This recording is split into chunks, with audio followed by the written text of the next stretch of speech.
Russell Media, always hungry, never thirsty.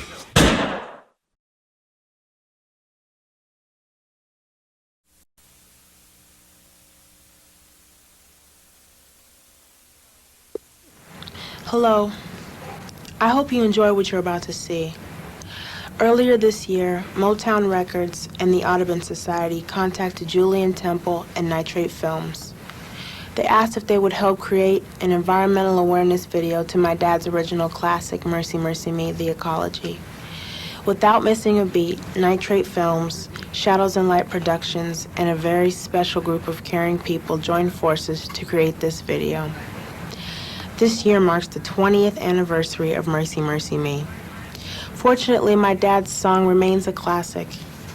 But unfortunately, the song's message is far more relevant today than it was 20 years ago. Our planet is a very fragile balance of nature.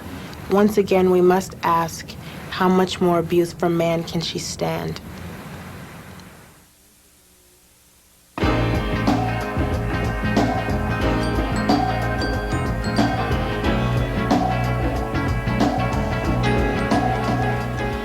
I always recall that when Marvin was doing the album, he told me, he said, "Smoke, this album is being done by God."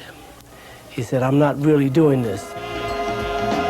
For me to talk about Mercy, Mercy Me and that entire album, what's going on, when he recorded that album, I think the world was in trouble, and I think we're even in more trouble than when that album was first recorded. I think we have to do what the Native Americans did. We have to listen to the earth. The earth is screaming to us, "Help us, we need help, we need your help, come to our rescue."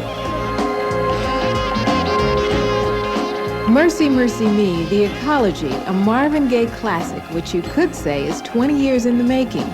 This year marks the 20th anniversary of the song whose message and time has come. Motown Records, along with the help of the Audubon Society, put together this powerful video produced by Nitrate Films to increase public awareness of the Earth's cry for green peace and a healthy ecology. The most important thing that an individual needs to do is to come to the conclusion that he can make a difference. Every time you buy something, it's a vote with a dollar. You can buy environmentally sound products, you can buy recycled products, you can buy energy efficient products, and become a more aware and enlightened consumer, and you can save a lot of problems to the environment. Almost 3/4 of the trash that we throw out is either reusable or recyclable. I started recycling 2 years ago, and it scared me when I see how much I actually recycle, because then I realized how much I was actually throwing away all those other years. One big thing that people can do is when you go shopping, and when I go shopping, I go like once a month and I get a lot of stuff, so I usually have like 8 bags. You can take those bags back to the store and just hand them at the cash register and have them put the same bags to use again. And you'd be surprised how many bags. You could do that 7, 8 times, and then you saved 49 bags. A lot of the things that we can do in terms of trying to save water, trying to take 5-minute showers, not having the water running while you're brushing your teeth. There are a lot of things that we can do, but I think the biggest problem is because it's something that we cannot see having a negative effect on us right now, it's a difficult concept for us to grasp. The first time I heard the song, I was a teenager. I loved it musically, and I was a big fan of Marvin. Now, I'm a mother, I'm an adult, I'm responsible, and I think I have a duty to make my kids responsible for the world that we live in. Now when I listen to the song, listen to Mercy, Mercy Me, I really can appreciate the song, not just for the melody and for the music alone, but the lyrics itself, because I realize and understand that one day I'm going to have a family, I'm going to have kids, and I want them to live in a much better environment. Now that people are looking at the song and really getting into it 20 years later, I guess, maybe it's probably the best thing for the song. It deserves probably a little bit more attention than it might have received before, and I'm glad that, we're here to help bring that thought across, or to make everybody pay attention to what's going on, and use that song as an anthem.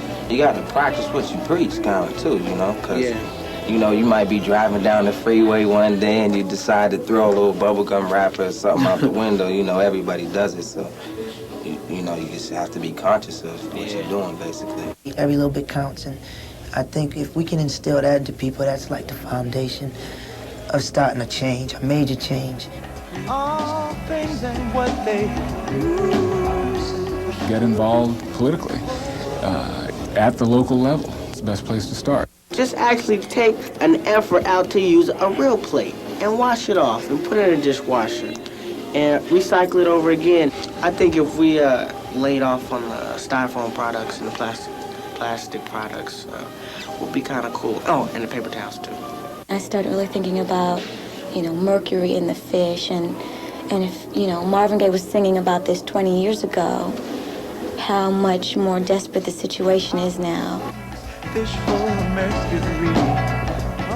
have to start having a lot more self-respect. And then at the same time, you know, the African concept and approach to the world was to see yourself as a unit, as a part of a finely working machine. You know, so the plant and the tree was just as valuable as you are. You know, you gave it carbon dioxide, the tree gave you oxygen. It was a give and take type of a thing. Oh, mercy, mercy me. My dad was trying to talk to people and make them listen. And he did. He made a lot of people listen and think. And I just think that a lot of people need to hear it again to understand what's really happening to our planet and to see if we can save it. Because if we don't, we're not going to be here. But it's not too late. You see, it's just almost too late. But if we don't start to do something now, if people don't become more conscious of what's going on, then we're just in trouble, and our babies are in real trouble.